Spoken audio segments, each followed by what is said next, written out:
Hello everyone and welcome back to the 145th episode of PandTha Talks. Hello! We are back after a short break, but to be honest, I've got to give it to us, we're getting consistent again. It's good. Yeah. It's a good step in the right direction after our month break. Yeah, I think from here on out, we're going to do our best to not have to miss anything. So there's obviously still bits and bobs here and there that are out of our control. Oh yeah. If we can't do it, we can't. But we're gonna try to keep ourselves more motivated than before. Oh, definitely. Especially after my absolute breakdown 2 weeks ago, which I assure you that was not the reason for last week's disappearance. That was something outside of my control. But yeah, I know I had a breakdown pretty much at the end of last time's episode because Sony fucking renting the consoles. Yeah. I forgot about that. Yeah, I didn't. I had to do the timestamps for this week's video just before I published it this morning. I can assure you I recorded it very quickly. Yeah, you had to relive all of it. Yeah. It filled me with absolute joy, as you can imagine. I can believe it. But this week, to be honest, we have quite a lot of interesting topics. We've got things from the law that could force publishers to keep games online or issue refunds, which we discussed briefly last time. There's a possibility this might give us some more information, which would be nice. I do like more information on things. Sony clarifies PS5, PS4 license changes, introducing new one-time game check. I wanted to bring this up 3 weeks ago, completely forgot about it. Some 2026... They did themselves any favours, though, because they went and started renting to people. Yeah, well, this is worse, I can assure you. Oh, how did it get worse? I know, that's impressive.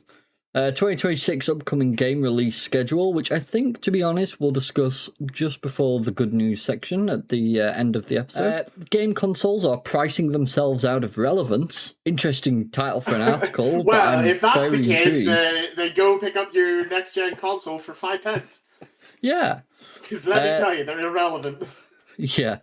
Xbox Elite Controller 3 leaked, includes removable battery and extra buttons. Do you remember when removable batteries used to be like a staple of controllers? Well, at least the Xbox controllers. Removable batteries used to be a staple of every device.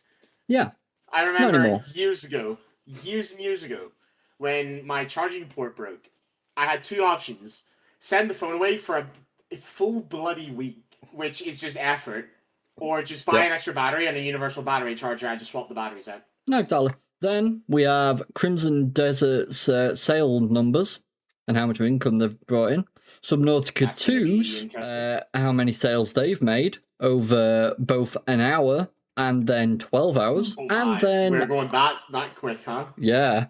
Arc Raiders, how many sales units they've managed to sell within the first quarter. A tale that Will immediately brought up to me to mention, I'd already got it saved, about a Hungarian Steam fan who got his controller mistakenly sent to the UK instead of his home, and what Steam did to resolve this, which is just amazing. Someone trying to call out Gabe Newell and his $500 million super yacht. Apologies. New Steam controller has a hidden Easter egg that screams when it's dropped. I'm sure many people have already heard of this. A Steam controller review. And then, as usual, good news for the week. So, with all that said and done, we'll get into this. And we'll start off, because this is something I've not mentioned. Will's just asked me to check out a game. I'm not sure if you've heard of a game like this. Now, there's games like it, but, well, I presume there would be. I should hope so. When are you ever the first to come up with an idea anymore these days? There's too many people on the planet. Someone's probably done it already. But it's not something I've heard of in a very long time, at the very least. So it's got me interested. Yeah, looks like going from top down to strategy. So there's two people have to play it. You can't play it solo. Okay. One person is like a strategy game. You know, you're there like Command & Conquer style. You're there building up your base and putting in commands, whatever. And then the other person is as if you're playing. I can't think of a game. Like a bird's eye view, sort of survival. You're going around collecting resources, fending off enemies, and you combine those together. So one person plays as basically, as some put it, Jesus. Yeah, the other person plays as God. Oh, no, yeah, effectively. no, that's the one I was saying. Jesus, that was his immediate words. He can't wait to be Jesus. So he'd be the one who's got the strategy view, building up the base, making decisions, and then I'd be the one on the ground, farming up resources, fighting off the enemies. And it's not like you're both sat to your own gameplay. So obviously I'm getting the resources, interacting with the citizens, and then when it comes to fighting, he has like godlike abilities, I suppose is the best way to put it.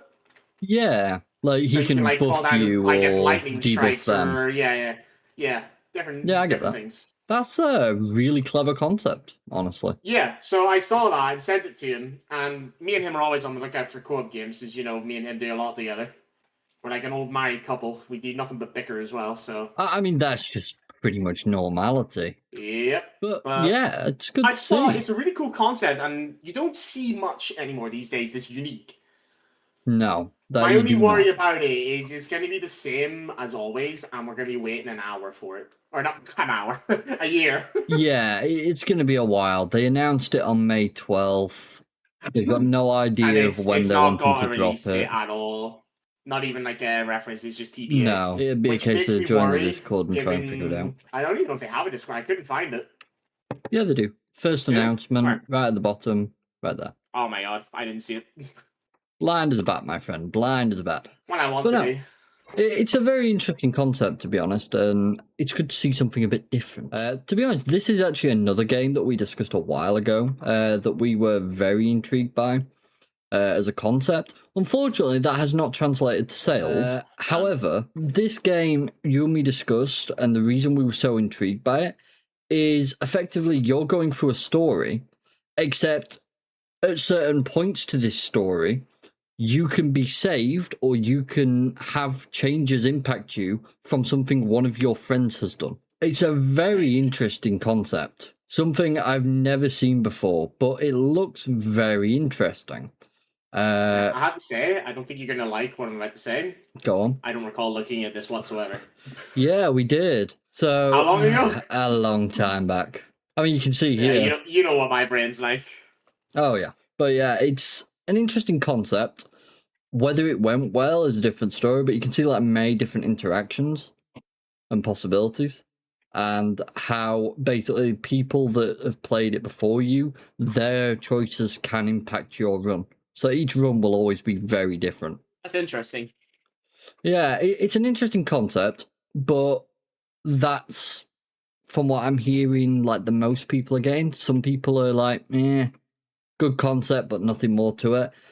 I'd hope there's more to it, but it seems like it's person-to-person decision. 88% positive overall out of 368 reviews. So it's one of those things. Anyways, let's move forward.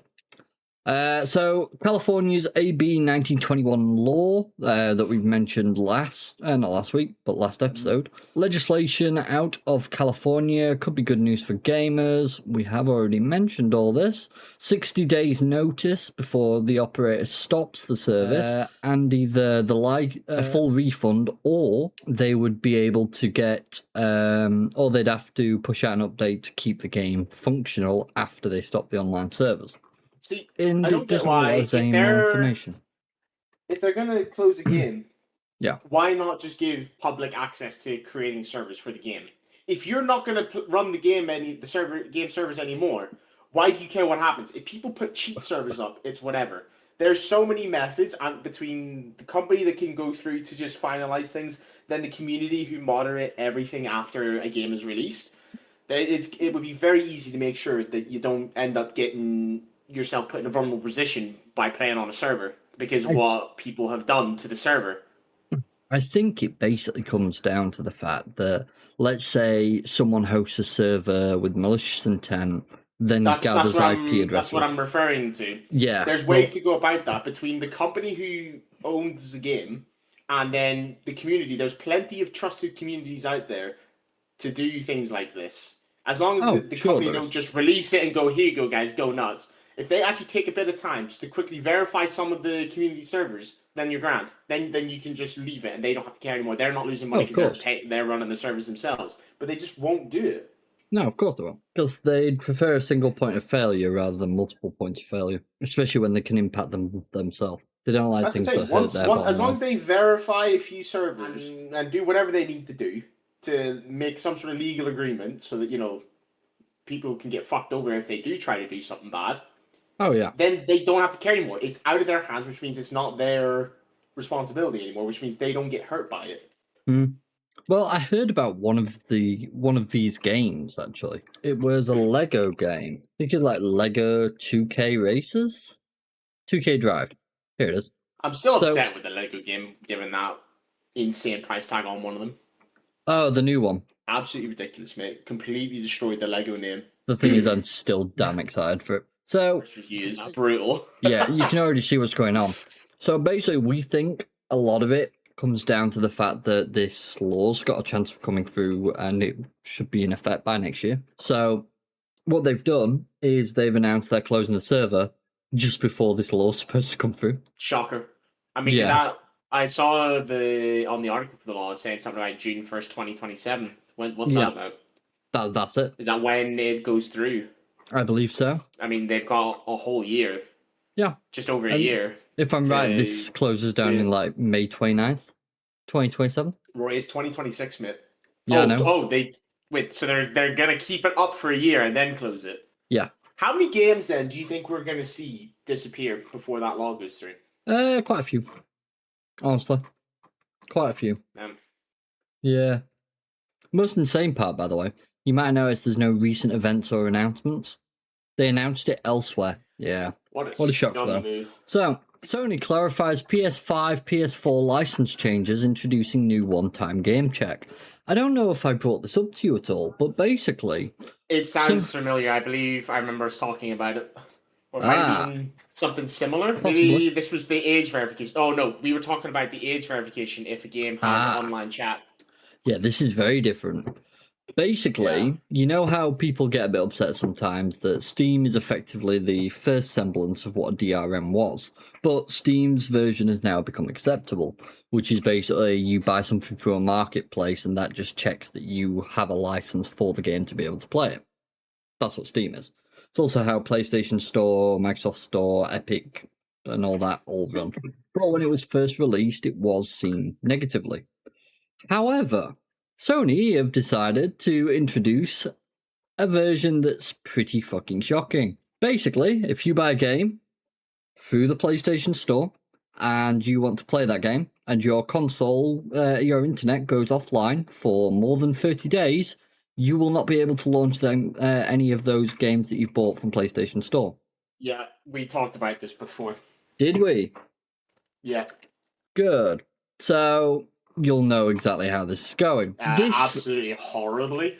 Yeah, pretty much. It's such a dumb idea. I really can't figure it out, but it hasn't clarified why it's making the change, which appears to affect all games purchased from March 2026. So basically, if you don't turn your console on for 30 days, you may as well just delete your Sony. Is the gist of this, because you're going to lose access to basically every game.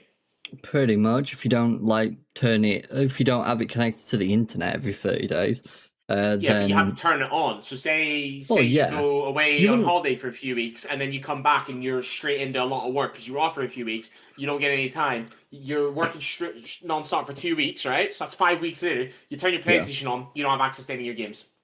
Yeah, you just have to turn on your internet though, so that it re-verify. You won't lose access to them forever. It's just basically you wouldn't be able to play offline for more than 30 days with those games. Wow, that's stupid. Yeah, for people who at least you're not losing it entirely, because that's what it seems like. No, you're not losing it entirely. Effectively, all it comes down to is, one, it's DRM, but two, it basically prevents people from being able to fuck about and play games that they shouldn't be, which I really don't get it. It's a whole thing. Well, let's be honest, brother. People will find a way. Oh, of course they will. Of course they will. Sony can do whatever they think is gonna, make them feel better and think, screw you guys, you can't do whatever you want now. Oh, People will find a way. They always find a way. As GameStop said, play really has no limits at GameStop. We believe games should work for players, not against them. If you own it, you should be able to play it anywhere, anytime, whether you're online or offline. We're here to help. Start a real collection. You can play, share, and trade with 10% off 2 to 3 pre-owned games, 20% off 4 to 5, and 30% off 6 or more for a limited time, only at GameStop. And it's got a PlayStation 5 with the disc drive, and it just puts no limits pointing at the disc drive. I love the call out. I can appreciate that. I guess once they enforce this, just don't connect or don't update your console. Just play offline the whole time if that's how you play games. Yeah. You don't need to be connected. Although I guess nowadays you can't really get away with that, can you? Because you put a disc in and it has to update straight away. True. Very true. So, game consoles are pricing themselves out of relevance. This will be interesting, I'm sure. Microsoft and Sony won't have an audience to sell to if they can't make their systems more affordable. For a long time, the common wisdom was that game consoles would usurp PC gaming, leaving it a niche hobby, ignored by the greater gaming community. And indeed, for a long time, consoles were the most popular way to play mainstream games. But recently, especially since the release of the current generation of consoles, the very opposite seems to be coming true. PC gaming has been expanding while consoles falter. We've been saying this for a long time. Looking forward to the next Xbox and PlayStation consoles, analysts are predicting $900 as the low end of possible pricing. And that number is seeming more and more optimistic. That's a lot more money to spend for a dedicated machine that, for most console owners, is just used for playing Call of Duty or the latest football game. Consoles are becoming far too expensive for all, but the most dedicated gamers to justify, especially when gamers in their teens and early 20s have grown up in a world where the console is no longer needed to play the vast majority of games. Yeah. That is ludicrous, though. $900. I mean, we were talking about this. Was it not the last episode or maybe one before? We were talking about the refurbished consoles and all that. They're even like an insane price. They upped the prices, remember? Yeah, that was they upped the prices of refurbished consoles. Not new ones, refurbished. Like, do you know how insane that is? It's ludicrous. And it was an absolute stupid price as well. Oh, yeah. They just don't care. And, for a long time, they used to say, oh, yeah, we don't have all the money in the world to get a PC. It's like, well, a PC can do a fuck ton more, and now the prices are becoming very close. Yeah, it's ridiculous what they're doing. Oh, massively. Massively so. And if we're looking at prices for that, these projected prices, at least for Sony, it's going to be more than that. We looked at Xbox, and Xbox actually wasn't too bad.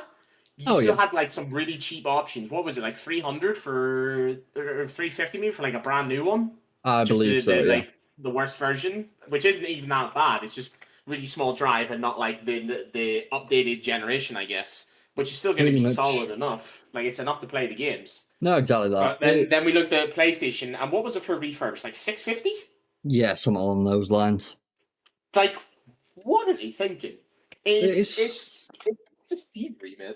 Yeah, I think that's exactly what I said last time as well. Yeah, you can't justify it. You really can't. While the gaming industry as a whole is still massive, the traditional sector of games are struggling.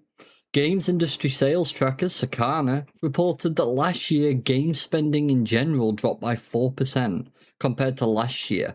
Hardware spending specifically dropped 27%.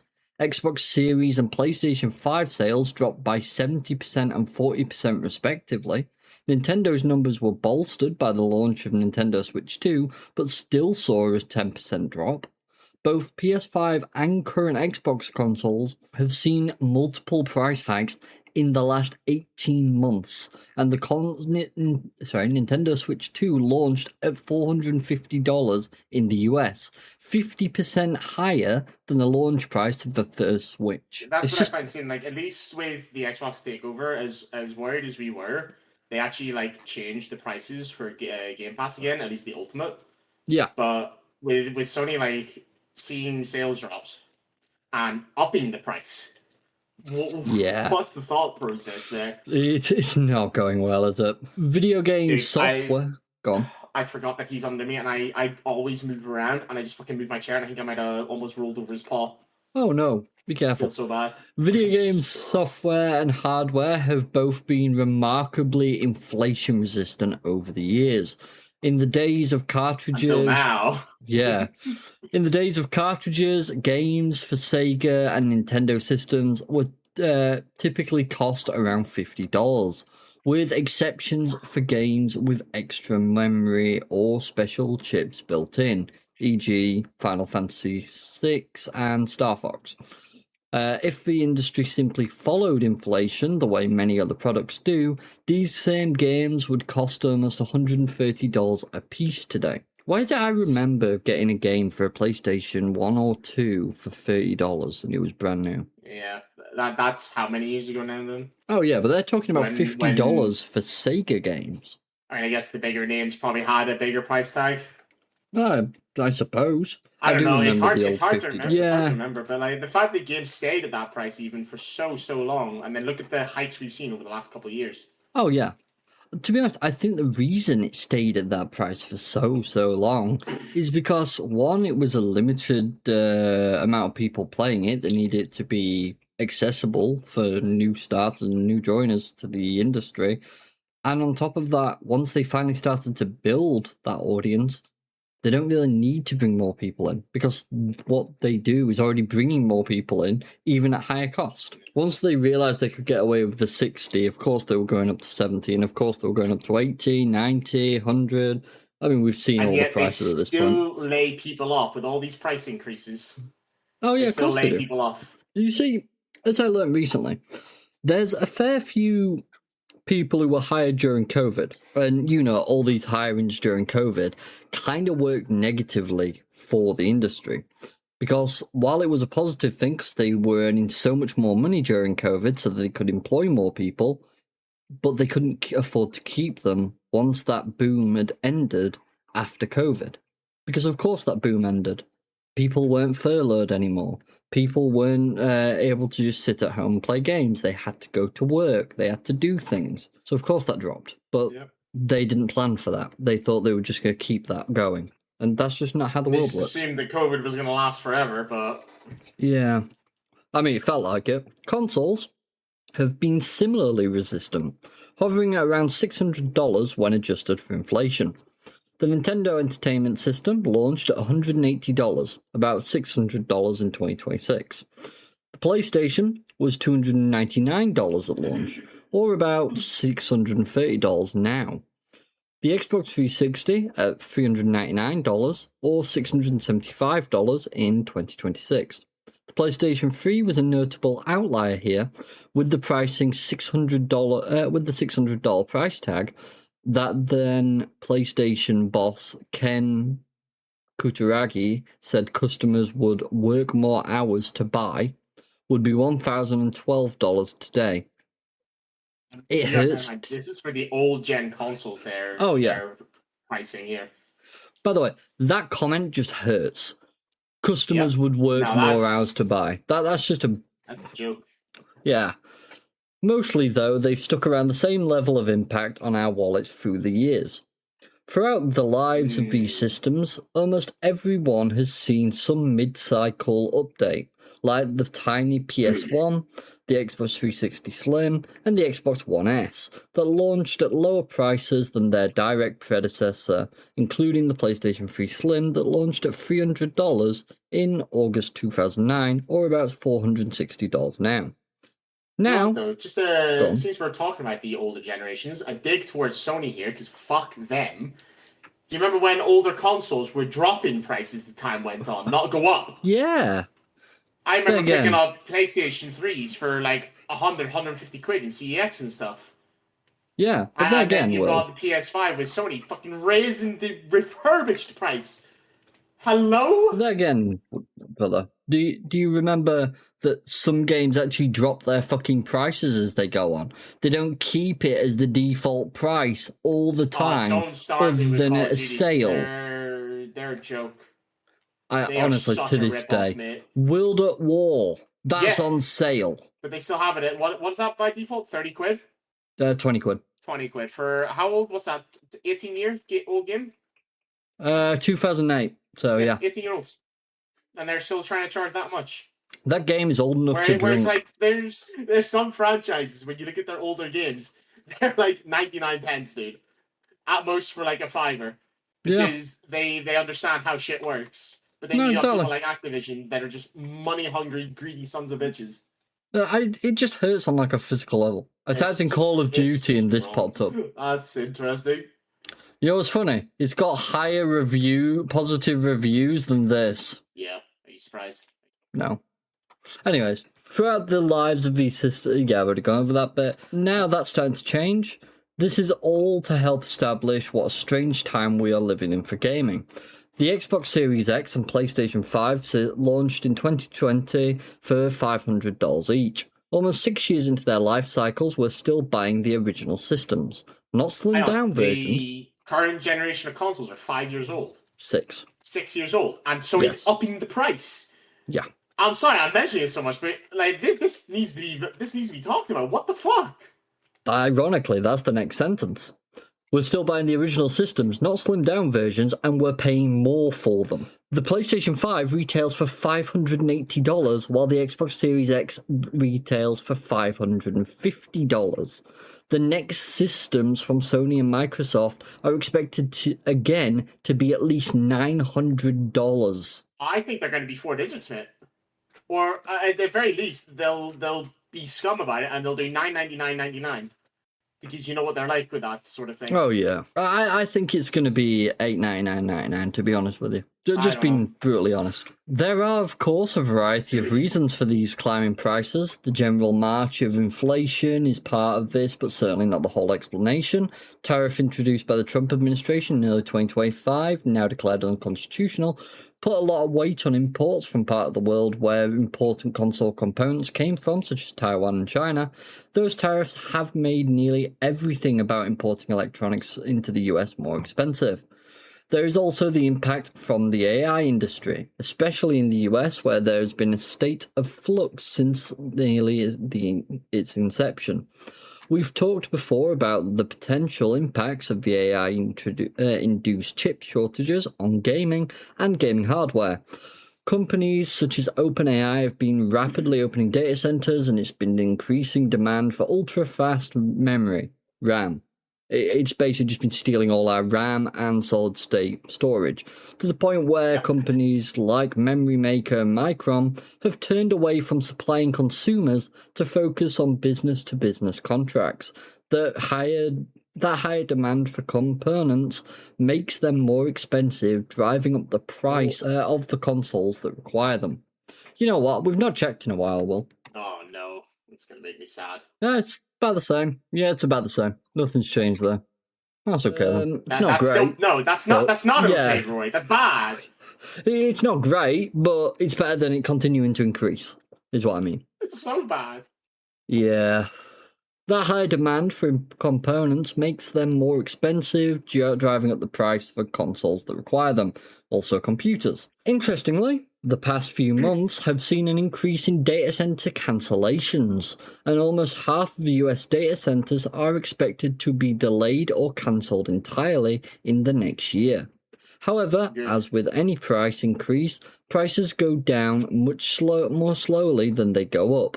It's hard to say how these new elements will change that part of the equation. Or in Sony's case, they don't go down, they just keep going up. Yeah, I think the same will be with RAM. We'll probably see a new record where that'll hit now. Which is annoying, because RAM works a bit like fucking stocks, with how much it fucking fluctuates. It's so volatile. Yeah. We can't ignore the bombing of Iraq. Yes, we can. Because it closed the Strait of Hormuz, which is a major shipping route. That's the reason for increasing price. That discussion. Okay. Yeah, I said we're ignoring that just simply for the reason of we're not getting into things like that here. Not for us. We like not to be stressed by general day-to-day stuff. We prefer getting stressed out and pissed off at gaming news instead. And let's not forget about the current state of culture in general. Gaming as a hobby is still the most popular with millennials and younger gamers. These days prefer social gaming experiences, whether competitive or otherwise, as well as games centered on user-generated content. I hate user-generated content, other than if it's mods. I'm okay with mods, but that's about it. I find general user-generated games are fucking... And while many I of need us... to run off for 1 second. That's fine. And while many of us merely adopted doom-scrolling, Generation Alpha was born in it. Oh, cool. Social games and social media are where their interests lie. They're spending more time on social media than games, and when they do engage with games, it's just as likely to be done by watching a stream as it is by playing something. Further, those bombastic games that sell systems are taking longer and costing more than ever to make. You can't buy a PlayStation and expect to get 2 or 3 games in your favourite franchise. Every Spider-Man, every Uncharted, and every Forza Horizon is now a make or break games for these consoles. Consoles are more expensive than ever, and people, on average, have less income to spend on them. The traditional gaming audience is stagnating, and newer gamers are playing less demanding games for longer and longer. That means that Microsoft, Sony, and to some degree Nintendo have to do a better job than ever of selling their systems to us, making them worth the money. Which I just can't see happening. It's fine. I just can't see them succeeding at this, I'll be honest. They're not going to change costs. Basically saying that because there's now less money and less income for a lot of people, there's less likelihood that they're going to buy it. So they've got to try and reduce these costs to make or at least make them worth more money to us. And they're just not going to. They've realised they can get paid higher for doing less. And they have their insane fanboys that are going to defend them till the end of time. Yep. It's just the way it's going to be. Unfortunately. It's insane. And yeah, it's also worth talking about PCs here because PC components are in trouble too. Of course they are. It's insane. It's ludicrous. You'll never hear us defend the cost of building a PC. What you'll hear us defend is the multiple things that we can do on this PC. You can still do something decent because it's only certain RAM. It's the top speeds. Oh, yeah. With the 3060 being put back into production, seeing as that's like the best option at the minute, then you can get like DDR4 or just not top tier DDR5 RAM. You can get a decent Ryzen CPU with a X3D cache that does well for game performance. Oh, yeah. And you can build a really good system for a pretty good price. Pretty much the estimated cost of new consoles, and it will run 10 times better. I know for a fact because I had a 3060 and I had that thing running games at over 60 FPS on 1440p games all the time. No, exactly. And for running 1440p, still getting 60 FPS, if not a little bit more, it was a solid card. I have to give it, and I pushed it to its limits. So if that's what that can do, you don't need much. Yeah, future Rory, can you just get like a fucking collection of every time Will has sat and insulted that card to you? Oh no, I hated it, but I loved it at the same time. It really was brilliant. I know. I can't fault it realistically. No, I pushed that thing to its limits and then some. Oh, of course you did. Oh, here it is. Xbox Elite Controller 3 leaked includes removable battery and extra buttons. These are the leaks, apparently. Let's have a look here. God, this new extension I've got on for dark mode is really fucking with things. Here we are. Dark mode's just a necessity, though. That looks ugly as shit. It's just like, why do we have to feel the need to change things? Well, that's been like on these sort of free controls for ages. Yeah. I mean, it looks awful. The D-pad's terrible. The grips look nasty. The buttons just look wrong. See, that's not the problem, I find. Nothing's central. There's not a single button that's set. Actually, that one is, but that's out of center. It does feel like it's off to the left, even that middle one. Everything's off center. And then, yeah, battery removable. Cool. That should be fucking normality. Oh boy. Real question is, does the fucking rubber come off like the last ones? Ooh. What? It just looks like the seam's ripped. Yeah, not good quality. So yeah, that's fun to see. Nice, expensive piece of shit. Anyways, Crimson Desert has already made $180 million. Wow! And its developers are just getting started, apparently. Unsurprisingly, Pearl Abyss has big plans for it. Has he been? What? Sorry. It's okay. Crimson Desert has been a huge hit since it arrived in March. Unsurprisingly, developer Pearl Abyss is looking to capitalise on its post-launch content.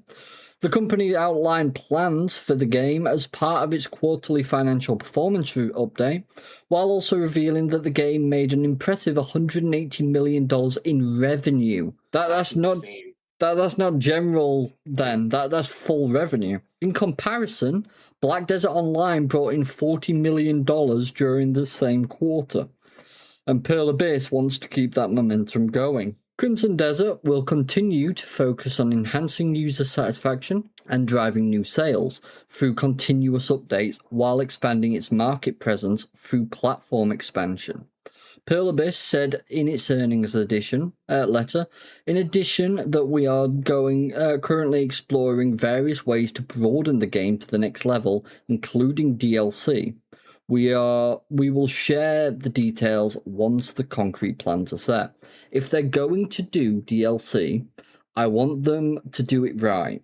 Considering they've done everything pretty much perfect so far with the game, if they want to take advice, there's one game to take advice from when it comes to the DLC, and it's The Witcher 3. Because their DLC... The Witcher, we were actually just talking about this earlier, because I just finished the Stalker's achievements.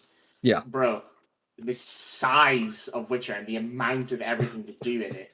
Oh, yeah. Easy. Insane. By the way, do you know, like, the rough timeline, how long it takes to complete these? I do not. How mental is it? It's insane. Base game and DLCs. Okay. So 130 to 150 hours to complete everything. There we are. So Witcher 3 is 50 hours if you want to complete it 100%. 90 to 100 hours. Hearts and Stone DLC. Main story is 10 hours to learn. To complete it completely, it's 15 to 18 hours. Blood and Wine DLC. 20 hours for the main story alone. 30 to 40 hours completionist. You're talking, just for the main story for everything, it's 80 hours. For completionist, for everything, it's 135 to 158 hours. How's that for value on your money? Pretty fucking good, I'd say. Yeah, just a bit. So that's what I mean when I say this is one to fucking look at. I mean, the Hearts and Stone, what was the original price? Let's have a look. Go back to SteamDB, because you can look at the prices. The amount of content you're getting out of it is still worth it. Oh yeah, I should be able to see the highest price. So if I go 2 years ago, which apparently is as far back as I can go, but that's not right. I should be able to go back further. Okay. I hate this double type on my keyboard. It was around $30 for the DLC back in the day, which may I just add, they expected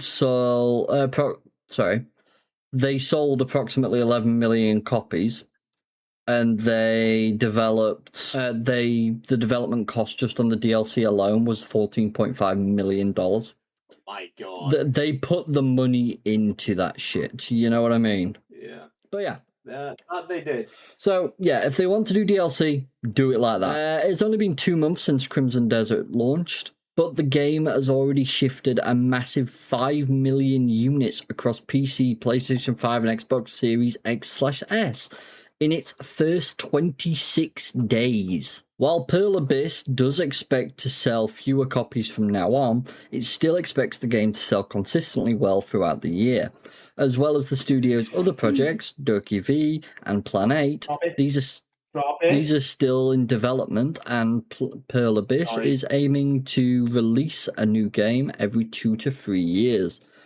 Doesn't that just remind you of the good old console days when you'd get like a fucking game every like year or so, and it'd be like a new game from different company? And it would also be a full game, Rory. Yeah. That's the most important part. It'd be a full game.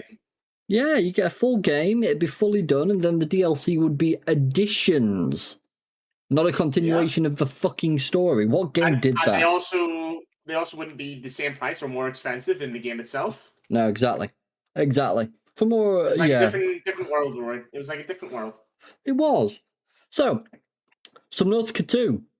Over 1 million copies in 1 hour. 1 hour, damn. I'm glad to hear that the sales went well for them, because as we know, they got massively fucked over. Dude, I'm not done. Subnautica 2 early access sales are top 2 million in 12 hours. Wow. Yeah, they've done that very fucking well. Very fucking well. Yeah. That's nothing to, like, put your nose up at. Let's actually have a look, shall we? Subnautica 2. Their highest peak is 467,582, which was 3 days ago. Their 24-hour peak is 372,644. And finally, their players right this moment is 267,617. Not bad at all. Yep. I'm very happy for them. As you said, after everything they went through, after everything we discussed when this was going on and this lawsuit was happening, it's damn good to see. And they beat the lawsuit as well. Well, they didn't beat it. They took the other guys to court, and they won, which is amazing. Yeah. Good on them. Well deserved. For sure. Now on to Arc Raiders, which has sold over 16 million units. That's quite a few sales. In 1 quarter. Yeah. Oh, wait, no. It wasn't in 1 quarter. They sold 4.6 million units in quarter 1, achieving over 16 million units sales since launch. Even but that's still amazing. They did so well. The game got some serious popularity. Oh, damn right. Revenue for this first quarter came up to 152.2 billion yen, which works out approximately $963.7 million. Jesus. Up 33.6% from the first quarter of 2025. Operating income increased by 39.8% year on year to approximately 58.1 billion yen, approximately $367.9 million. Overall profit hit 56.3 billion yen, approximately $356.5 million, increasing 114.2% year on year. That is just fucking ludicrous numbers. What do you even do with that much? Scrooge McDuck. You do what he did, and you have a vault filled with money that you swim through. That is what you do. I remember Family Guy doing a bit for that, and it seemed like it hurt quite a lot. Well, that's why you use notes and not gold. Gold coins? Yeah. That's fair. Yeah, there's 2 very different ways to handle that. But that is, It's insane numbers, and honestly, congratulations to them. They've done really, really well, and they deserve it. That's all I can say. So on to Steam news. Yeah, they're fucking set for life, man. Well, at least the CEOs are, but we know that far enough, and we'll leave that there. Anyways, a Hungarian Steam fan was pretty mad when his brand new Steam controller got mistakenly shipped to the UK instead of his home. After he reached out to the support, Valve quickly apologised, explained the mix-up had only hit a small batch of packages, and rushed to fix the delivery. To make up for the hassle, they let him pick any standard Steam game he wanted. He chose Forza Horizon 6, worth around €70, and now is a lifelong Valve fan. So, there is obviously the actual photo of this, but apparently it wasn't in this clip. I remember having this exact fucking clip. I don't know where the fuck it's gone. Come on, you bastard. Oh, no, that's definitely not it. Oh, there it is. Message from Steam support on May 13th, 9:34 PM, 12 minutes ago. Hello, we're sorry for the issue with your shipment. The carrier has informed us that a small number of packages were mistakenly routed to the UK. They're actively working on trying to redirect your shipment to the shipping address you provided. We recommend continuing to monitor your GLS's tracking website, as it will provide the most up-to-date information regarding your delivery. To thank you for your patience, we would like to offer to add a game to your library. Please pick any standard edition title available for purchase in your region and reply here with your selection. Thanks for using Steam. Elizabeth. Absolute goated flipping guys, dude. It's amazing. What do you say to it? Sony, Xbox, Nintendo, step the fuck up or sit the fuck down. Take notes. Yeah, pretty much. Just fucking. This is how you keep community. Yeah. You be a private company instead of a publicly traded one. Yeah. Apparently. So, here are 55 new photos of Gabe Newell's $500 million super yacht for your peasant eyes. We actually got them. Oh, yeah, okay. So... That's tough. That is... okay, there's only 2 photos. Oh, no, here we are. Gabe just full chilling, having the time of his life, feet up. Yeah, I can imagine he is. Can you blame him? No, I really can't. Wouldn't surprise me if he fucking just lives on the yacht. It really would not fucking shock me in the slightest. Jesus Christ. How many of those monitors do you think he had playing Doom? Fuck me. Okay. Fuck me and my peasantry, apparently. Anyways, why don't Steam have pop-up and ads in games? Sorry, why don't we have pop-up and ads in games? Steam. Why Windows is rolling back AI and making Windows better for gamers. This is actually a recent thing that Windows have announced. They want to make gaming better on Windows, so that they're cutting down their AI and making Windows better for it. And it's Steam OS that basically forced them into that. Who remained private and not a victim to shareholders? Steam. They're one of the good few companies. We have to give them 50 yachts. It's only fair, yeah? Oh, absolutely, mate. Like, we are just, at this point, we're full reliant on Steam and Valve as a whole. Yeah. Everyone's terrified for the day that Gabe passes. And from the sounds of things, man. he's been fucking setting up his replacement for years to be pretty much the exact same as him. But to be honest, Let's hope. who would look at Gabe Newell's life, where he's casually bought a $500 million super yacht, and go, yeah, we should make this publicly tradable so that more people can fuck with the amount of money I can keep? Or would you turn around and go, I could get myself a $500 million super yacht in like 20 years if I just do the same thing? Dude, that's probably only a percentage of what he owns, mate. Oh yeah, that is definitely a fucking percentage.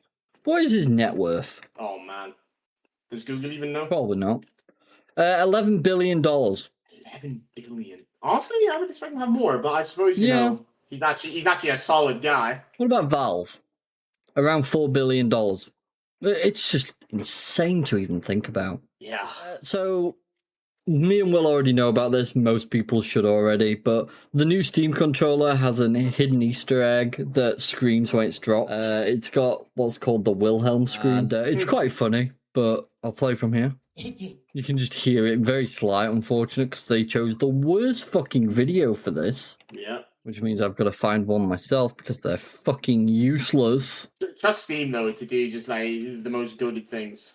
Oh, yeah. Or just the most random. So much background noise in this, but you get the point anyways. So yeah, they added this just randomly in there, and it's made everyone laugh quite a bit. Steam controller review. Unfortunately, this does seem like a bit of a clunky review, but I think that's to be anticipated. Yeah, the review site's a bit But overall, it does seem like it's pretty good. The UI, I don't know if you've ever utilized the Steam controller UI, because you can do it for Xbox and everything else. But because it's got different buttons, you can actually fully map them up.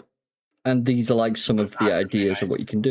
You can do this for other controllers, so Xbox controller, PlayStation controller, so on and so forth. But because this has got more buttons and more inputs, you can fully configure that to whatever you like, which I really enjoy and I'm really happy about. But I mean, you can even see here, you've got FPS controls, menu controls, puzzle editor controls, and radial menu. That's just for Portal 2. You can modify per game how your controller reacts to that game. It's awesome.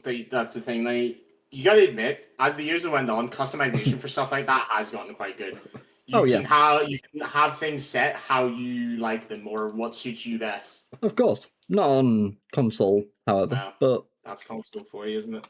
Yeah, but on PC we get some pretty good customization for shit like this. So, what I'm going to do now, I'm going to cover the good news in gaming this week before we take a quick look over what games we can be possibly looking forward to for the rest of this year. So, good news this week. Apparently, Forza Horizon 6 triumphs. Critics have widely praised the new Japan set, and it's actually seemingly like it's doing pretty well on Steam via its premium early access numbers. Subnautica 2, after successful legal victory, allowing developer Unknown Worlds to retain creative control, Subnautica 2 officially dropped its highly anticipated early access. Players are already exploring its brand new co-op mechanics.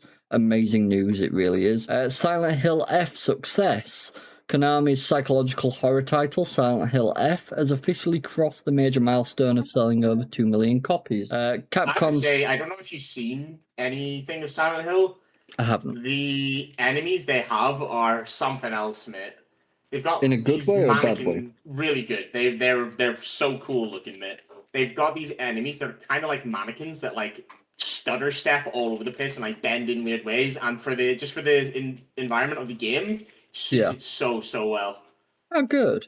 Good say it's doing well review wise. F continues to claim by saying, okay, yeah, it's basically just general complaints. Dependent on people. There's always going to be issues with the game, even just personally PC problems. Of course, like someone's PC might not be up to specs, or maybe they've not played it in a while, so it's running poorly. No, there's always going to be stuff like that. Capcom's... To my knowledge, the game itself is holding up really well. No, exactly. Capcom's historic highs. Reassuring fans that traditional game development remains incredibly viable, Capcom reported record high operating profits for the 9th consecutive year, fueled by massive lifetime sales by the Resident Evil franchise this time. Square Enix and Nexon surge, shifting away from risky live service projects, has paid off.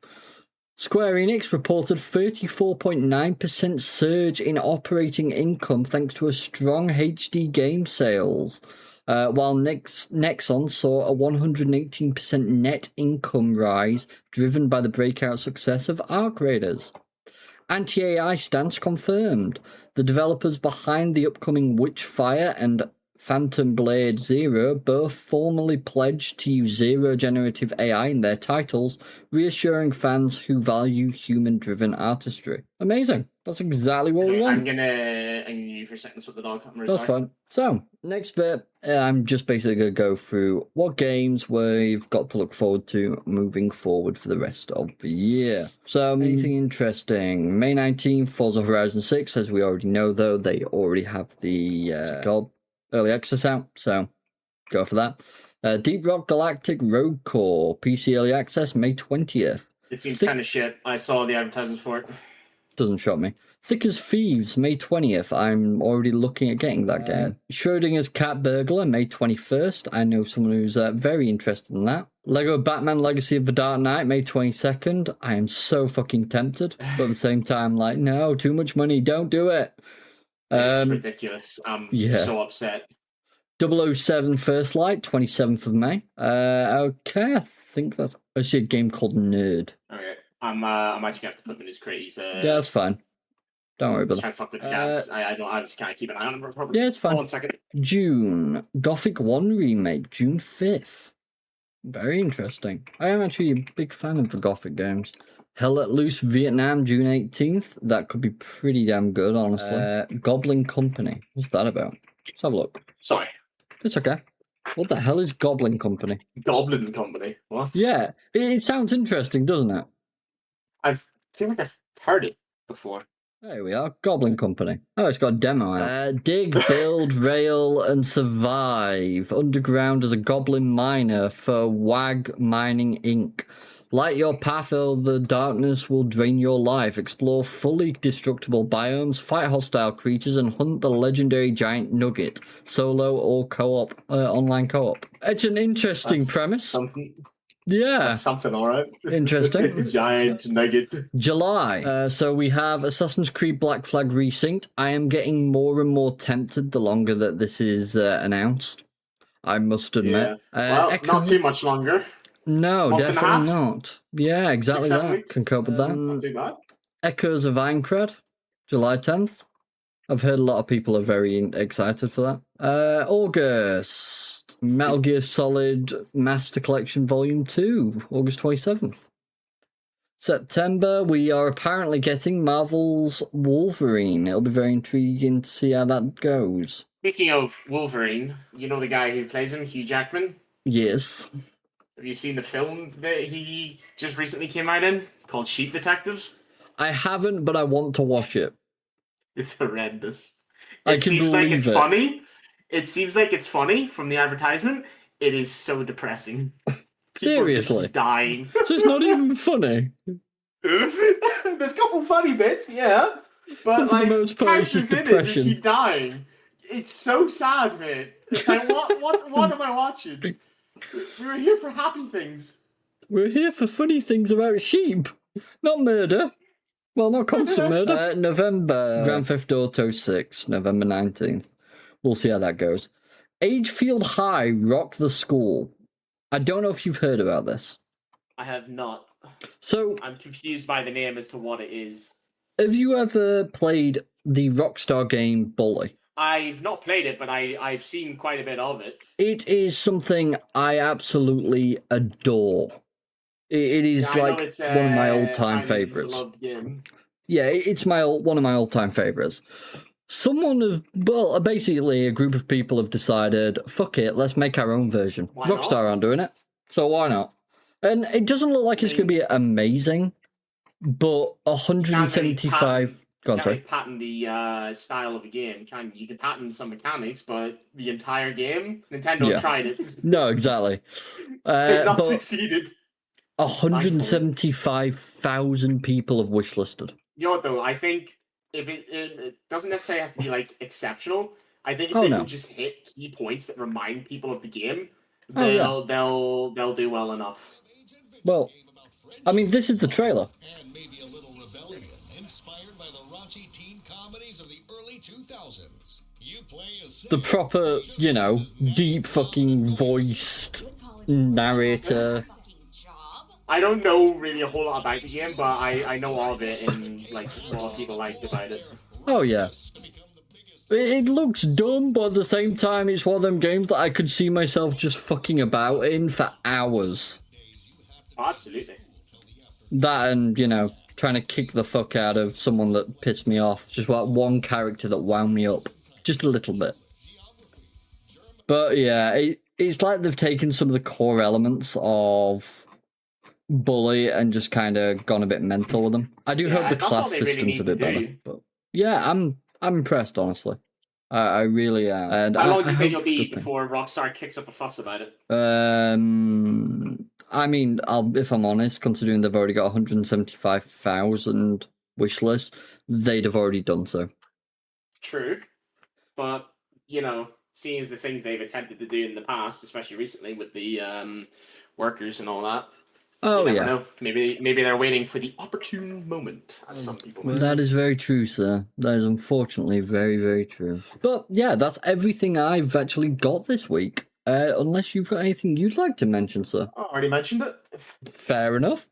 Nice and easy then. We covered it at the start there, Yeah, even better. Yeah, pretty much as Will said early on, though, the aim is now to pretty much keep up with this as much as we can.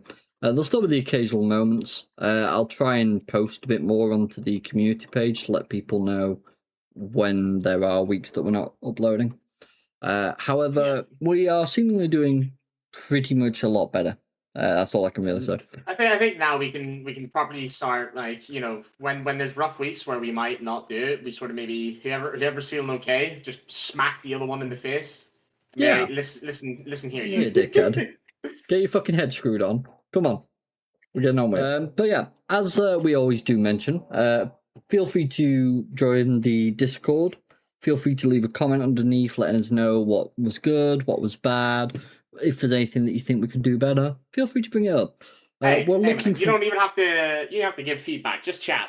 We love talking some shit. That's the whole point of this podcast. Exactly. Roy decided to turn it into depression heaven. I did not decide that. This week was actually quite positive. Okay, I'll give you that much. It was pretty good this week. Thank you. Finally, I got an admission on this matter. Long may it live, which isn't very long. But yeah, I'm hoping for some more positive news as weeks go on. This year, I mean, seemingly from them from them sale numbers, we've clearly had some good games this year, or at least within the last 12 months. And rightly, there's been things that have done well and have hit well with the community. Yeah. It doesn't mean, though, that we've had many of them like we used to. No, because it used to be like that for a few years. I think the main difference so far this year is there's not been quite as many bombs. Yeah, I'm still looking for my worst game of 2026. And then we've made it. We're almost halfway. Can we make it 6 months? It's technically not 6 months, but it will be the 6th month, and I will take it. I could have swore there was something, but I just can't recall what it was. No. Don't go looking for it. It's fine. If you don't recall it now, it can't be that bad. Well, right? Yeah, that's sort of what I'm thinking. We've not had a Forspoken or...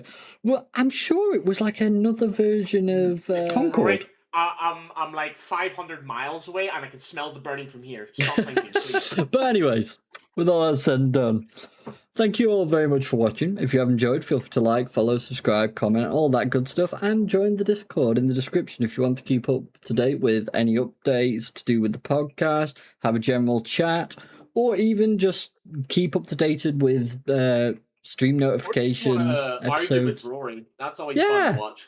You can always argue with me, discuss games, or even, seeing as I now have a server that can host game servers, we could host something like that. We're more than happy to do so and play games with people. We do not mind. We have that in the future. Exactly. But thank you all very much for watching, and we will see you all next time. Bye for now, guys. See you next week.